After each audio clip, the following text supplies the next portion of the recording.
Pronto, já estou de volta. E eu dizia assim, Manu, não se vá, volte. Não, gente, é muita live, às vezes acontece. Ao vivo é assim, deixa só o pessoal reconectar e a gente Tá volta. bom. Estávamos no cromossomo Y, na Isso. microdeleção. Deixa o pessoal ir voltando, que eles estão reconectando, né? Para a gente poder continuar. A gente volta um pouquinho na pergunta para poder dar Tá seguimento. certo. Perfeito.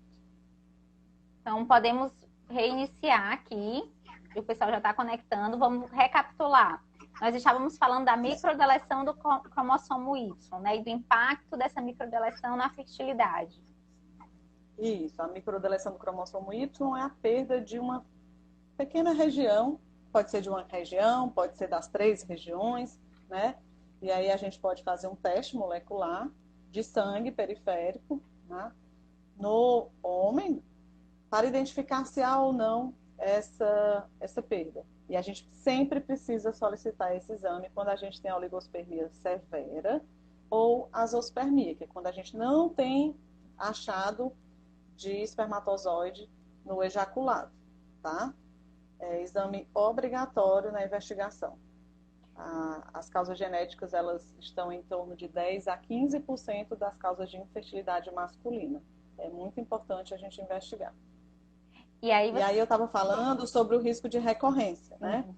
Que o casal precisa estar ciente que todos os filhos homens, porque o Y só vem do pai, né? A mulher XX, habitualmente, o homem XY. E esse Y é o espermatozoide quem define o gênero, o sexo do embrião, né? E aí, se ele mandar o mesmo Y que ele tem, futuramente o filho vai ter a mesma situação que ele, tá? Clinicamente, os pacientes não têm nenhuma, nem desconhecem que tenham qualquer coisa, até que encontre uma situação como a infertilidade, né? Então, mais uma vez, síndrome não é aquele estereótipo de pessoa com alguma deficiência visível, ou física, ou mental, né? E aqui Bom, tem. Manuel, ainda não te vejo. Eu estou me vendo e estou lhe vendo. Para mim tá carregando. Então vamos continuar, que o que importa é as pessoas lhe enxergarem e lhe verem, né?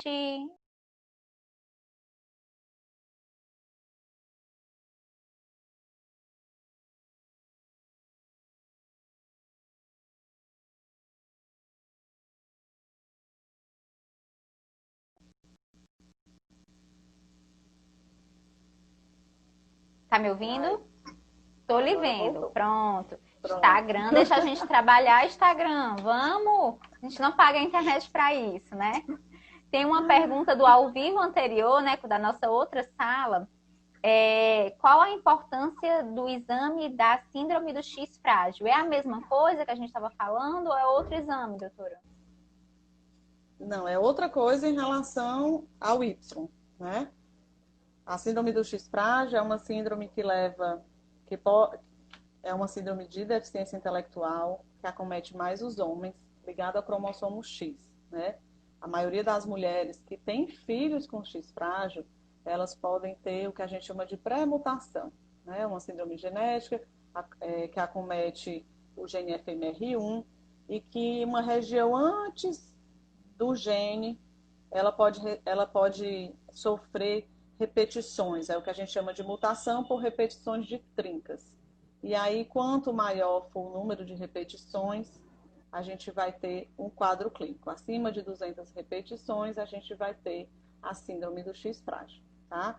Que é um gene fundamental no controle de neurotransmissores neuronal. E uma vez que ele não funciona, é como se esse neurotransmissor ficasse fazendo quase que um evento tóxico, né? Então, são crianças hiperativas, com espectro, que podem ter um espectro de autismo, que têm deficiência intelectual. E doutor, e o que tem a ver esse bendito X frágil com a infertilidade? É porque esse gene FMR1, ele também se expressa nas gônadas, né? E as mulheres que têm a alteração ou têm a pré-mutação desse gene, elas podem ter síndrome falência ovariana precoce, tá? e pacientes adultos podem ter uma ataxia, né, que é uma marcha com desequilíbrio, ou um tremor essencial, que pode até se confundir com Parkinson. E, na verdade, pode ser uma pré-mutação do X frágil, tá? Então, nas mulheres, causa falência ovariana precoce, e nos homens pode causar a síndrome, que dá deficiência intelectual, macroorquidismo, fica com o testículo grande, e causa muita infertilidade também nos homens. Ainda sobre agora voltando para o nosso tópico anterior aqui, da deleção do cromossomo Y, a pessoa que fez o exame, está lá, está investigando, passou pelo andrologista, pela geneticista, aí encontrou, tem a deleção do cromossomo Y. Isso é uma herança do pai, do avô, já veio da família, ou começou ali naquela pessoa que foi diagnosticada e que está passando pela infertilidade? Ou pode ser as duas coisas? Isso, temos as duas possibilidades, né? As doenças genéticas, elas geralmente são herdadas. Mas existem doenças genéticas em que aquele evento, aquela mutação, aquela variante genética, ela se inicia no indivíduo, como uma condição que aconteceu ao acaso. Uma condição que a gente chama pós-zigótica, ou seja, não veio nos espermatozoides dos pais, né? Ou se veio, só aconteceu nos gametas. Eu falei espermatozoides, né? Me desculpem. Nos gametas dos pais. Pode ser um evento que aconteça nos gametas, que nenhum dos pais tenha essa condição. Durante a divisão, a gametogênese, a produção do óvulo e do espermatozoide, esse evento pode ter acontecido. E ele também pode acontecer pós-zigótica, quando você já é um zigoto, e aí você tem uma alteração, e aí você pode ter uma, que a gente chama de mutação em células somáticas, e aí você vai ter algumas células com problema, outras não. Então, não obrigatoriamente, uma doença genética ela tem que estar presente em todas as gerações da família. Ela pode começar num único indivíduo e, a partir dele, as gerações subsequentes que podem apresentar essa condição. Aí vai depender de que tipo de herança é essa doença, né? Autossômica dominante, é ligada a algum cromossomo sexual, e para cada uma delas a gente tem uma explicação para passar para o casal. A gente falou na nossa parte 1 sobre os abortos de repetição, né? Quando a gravidez não consegue evoluir até o final. Mas tinha uma pergunta também das falhas de implantação. Você até comentou que os dois casos mereceriam passar pelo geneticista, né? O que é essa falha de implantação? Então, a falha de implantação é quando a paciente está falha recorrente de implantação. Só para ficar igual a pergunta. Isso. Quando o paciente está realizando o tratamento de reprodução assistida, ela implanta um embrião, o beta-HCG dá positivo e depois, vamos dizer assim, falha, perde.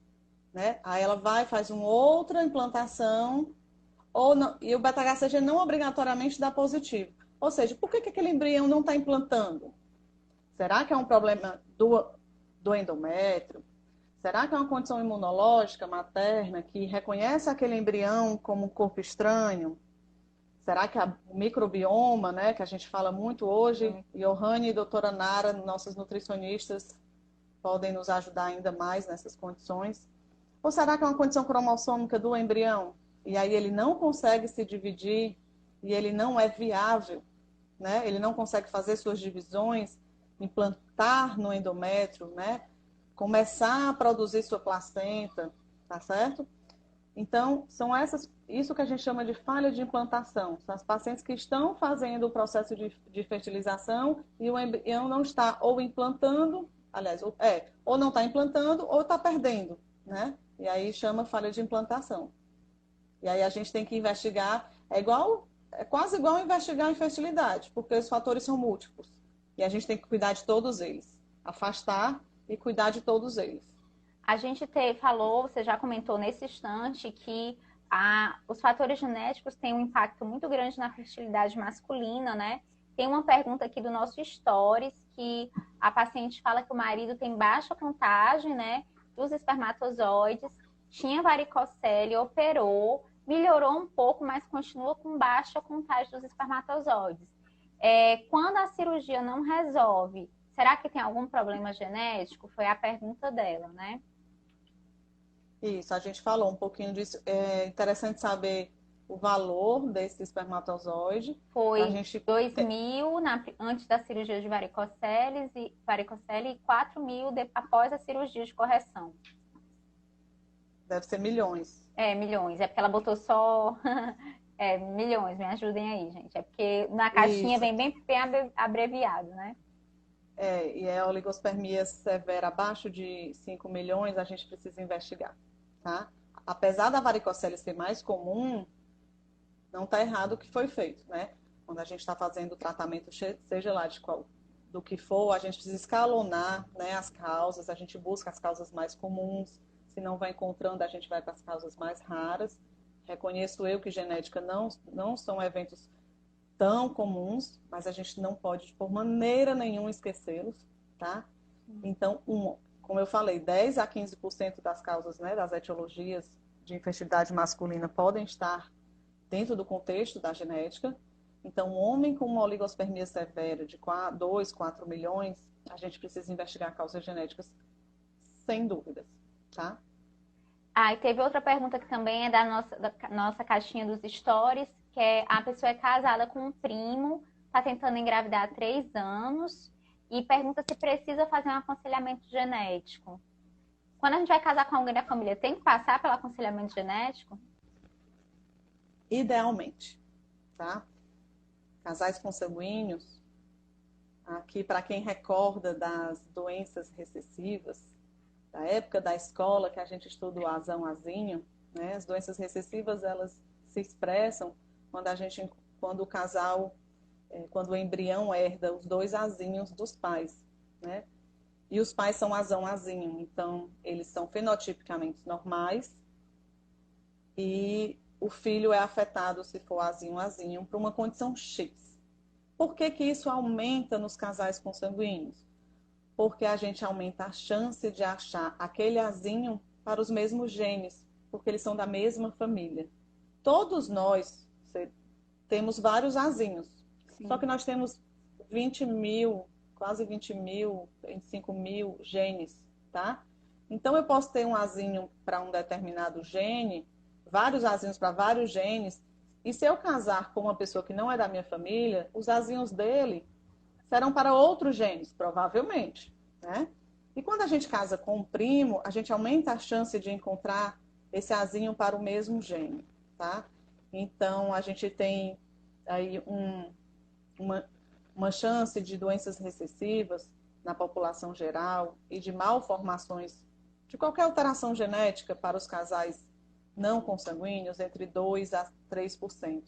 E quando o casal é consanguíneo, isso se multiplica, né? Isso dobra. E aí vai para 3, 6% de risco, tá? Para qualquer anomalia genética, tá? Incluindo as malformações não herdadas, tá? E também aumenta a chance de doenças multifatoriais. Então a gente precisa conhecer esse casal. A gente precisa saber se nessa família já existe alguma doença genética conhecida. Saber se esse casal já tem um filho prévio, qual a idade desse casal, né? Então tem outros fatores que a gente precisa conhecer para orientar melhor esse casal. A gente já tem exames que a gente pode procurar esses benditos azinhos, né, que são os testes de compatibilidade genética, como chamam os laboratórios, tá? Buscando as mutações em muitas doenças recessivas, tá? Não exclui todas, exclui as Mais importante, mais comuns, né? e os eventos e as mutações mais comuns. Porque é importante saber que um gene ele pode ter muitas mutações. O gene da fibrose cística tem mais de 1.500 mutações, tá? Então a gente estuda essas mutações e vê se o parceiro tem a mutação para o mesmo gene. E a partir daí a gente tem como orientar melhor. Certo. Tem mais uma da nossa caixinha dos stories, né? Perguntando como funciona o diagnóstico genético do embrião. Você comentou no começo da live que a gente tem a genética clínica, né? Que é essa que está aqui com o paciente, e tem a genética que atua no laboratório, né? como é que é o diagnóstico genético do embrião? A gente até pode depois fazer uma live específica sobre isso, né? Mas só para não deixar nenhuma pergunta sem resposta. Sim, a genética do embrião é um estudo que a gente pode, assim como a gente faz, né, um estudo genético do nosso DNA, a gente pode estudar o DNA do embrião.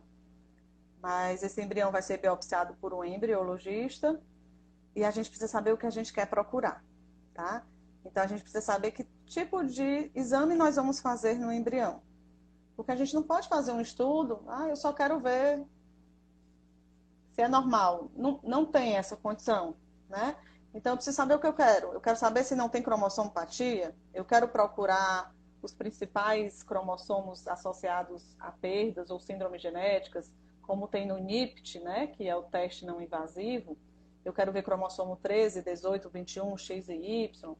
Não, eu quero ver se tem uma mutação de uma determinada doença que já tem na minha família. Então a gente precisa saber o que a gente quer procurar. Alguns casais que fazem biópsia de embrião, a gente faz a RCGH do embrião, que é para ver se tem ganho ou perda de material genético que não dá para ver no cariótipo, porque são regiões submicroscópicas, tá? Quando eu disse que o cariótipo era uma fotografia do microscópio, o ARCGH, que é um exame que compara regiões, pequenas regiões cromossômicas, a gente não consegue ver se houve ganho ou perda de determinado material genético pelo cariótipo. Então, a gente faz pelo ARCGH e a gente pode fazer isso nos embriões. E aí a gente excluir ou selecionar, excluir os embriões inviáveis, né? Que são aqueles embriões que não vão conseguir manter a sua divisão celular, tá? Importante aqui a gente salientar que a gente não está fazendo exatamente uma seleção genética porque a gente quer uma aptidão física, uma cor do olho, a gente está falando de vitalidade de embrião, tá? Esse embrião que vem com alteração do ARCGH, uma aneuploidia que é incompatível com a vida, não necessariamente você não possa implantar. Você pode implantar, vamos manter a autonomia do paciente, né? Mas ele precisa estar ciente de que dificilmente esse embrião vai conseguir manter a sua divisão celular, implantar no endométrio, né? Ele provavelmente não implanta ou ele evolui para aborto, tá? Então, os pacientes precisam estar informados, a gente está sempre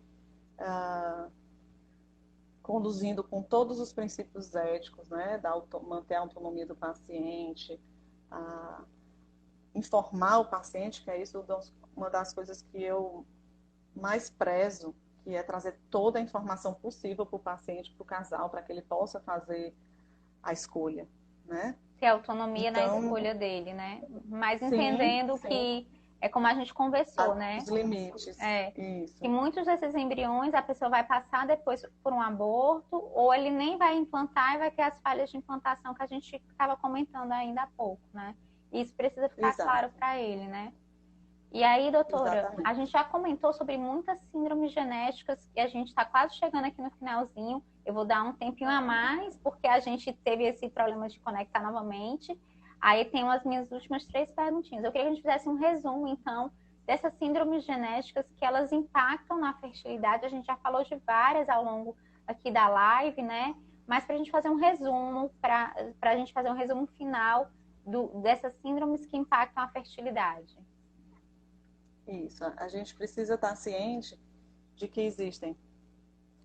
A gente aqui, quando está falando de reprodução, a gente fala do homem, da mulher e do embrião, né? E aí a gente precisa separar um pouquinho. A investigação, a gente investiga todo mundo. Pode ter uma causa que seja só da mulher? Pode. A gente falou aqui das síndromes que levam à falência ovariana precoce. A gente tem as disgenesias gonadais que eu não comentei aqui, que são alterações da própria produção, alteração primária da gônada, né, do ovário, que não consegue produzir os folículos, né, adequadamente. Então, a gente tem que investigar as causas femininas, a gente tem que investigar as causas masculinas. Geralmente, quando o casal chega para mim, já passou pelos nossos colegas da reprodução, já passou por uma avaliação hormonal, né? Então, a gente precisa excluir eu faço a exclusão de doenças genéticas, condições genéticas, e a avaliação dos embriões. Porque se a gente não encontra nada nos pais, né, provavelmente, se a gente vai falando de aborto, né, 50% das causas são somente do embrião. Elas são herdadas, elas não são herdadas, e aí a gente precisa investigar, tá? E eu tenho demanda de outras condições, né? Eu tenho demanda de paciente que chega porque tem uma doença já conhecida, então aí A a gente pode... fibrose cística, né, que você faz. Sim, a fibrose cística é uma condição frequente, né? A gente tem uma frequência de heterozigoto na população, a frequência do azão-azinho, de 1 para cada 25 indivíduos, né? Então, às vezes, chega um casal porque já tem um filho com fibrose cística. Existe uma condição de evitar, né? Evitar propriamente dito, evitar de ter, sim, mas a gente vai ter embriões que possivelmente possam ter, né? Em 25% das chances. E aí a gente pode implantar os embriões que não sejam azinho, né? Então a gente tem aí muitas programações, diferentes exames, diferentes condições clínicas para se investigar. E a gente precisa conhecer a demanda desse casal para poder direcionar a busca.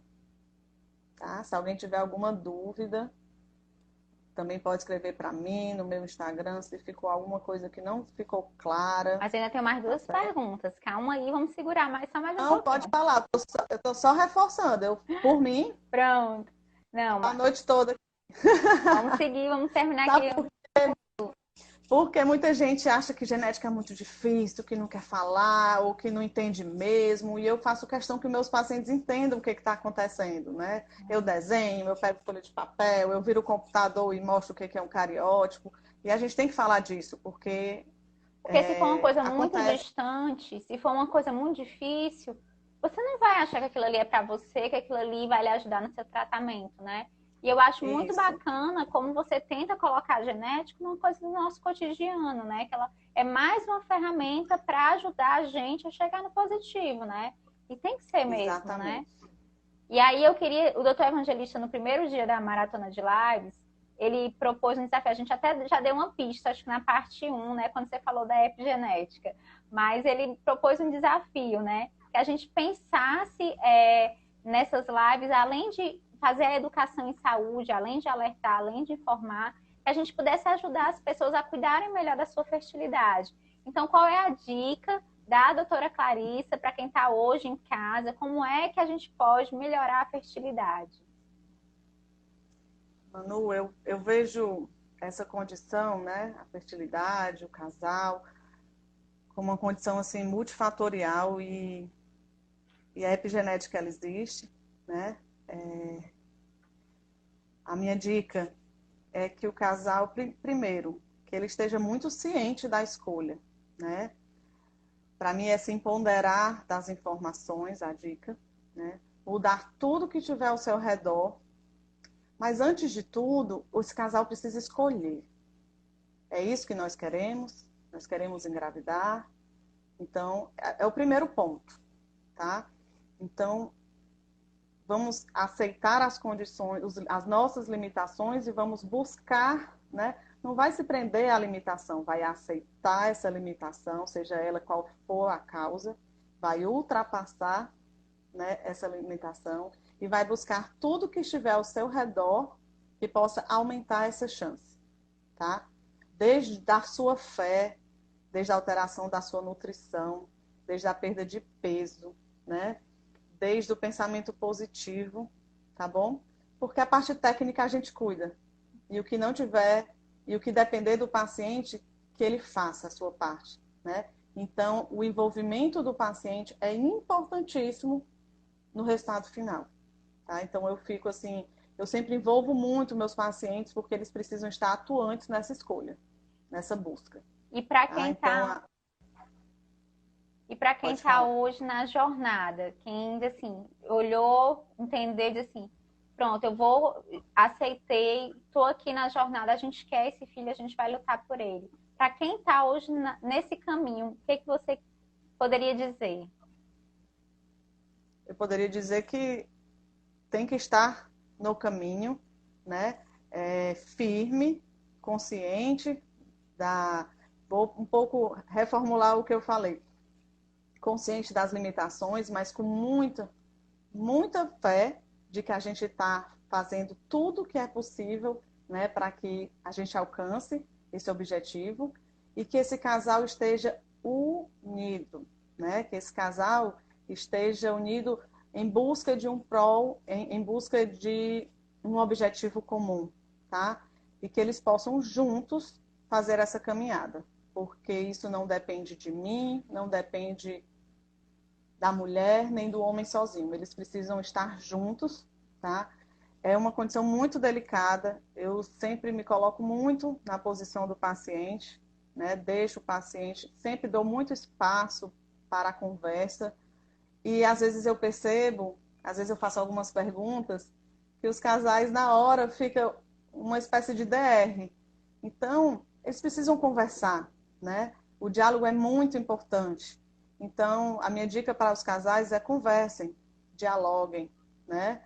Às vezes a gente, o casal, às vezes descobre uma coisa do parceiro dentro da consulta, né?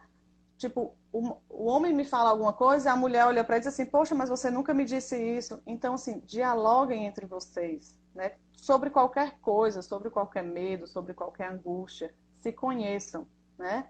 Para que vocês possam unidos se fortalecer. E aí, tendo por trás todo o suporte dos profissionais que estão em busca desse bem comum. Tá bom? Então, ótimo. Diálogo para estarem juntos e unidos em prol desse sonho, né? E aí eu queria registrar também, tá aqui na audiência, a doutora Raquel, que vai estar com a gente no próximo domingo, o doutor João Paulo, que vai estar aqui com a gente amanhã. Gente, vamos estar aguardando vocês com a gente nessa maratona até o final, certo? Eu queria muito agradecer a doutora Clarissa pela partilha, né? A gente sabe que tem que chegar ao fim.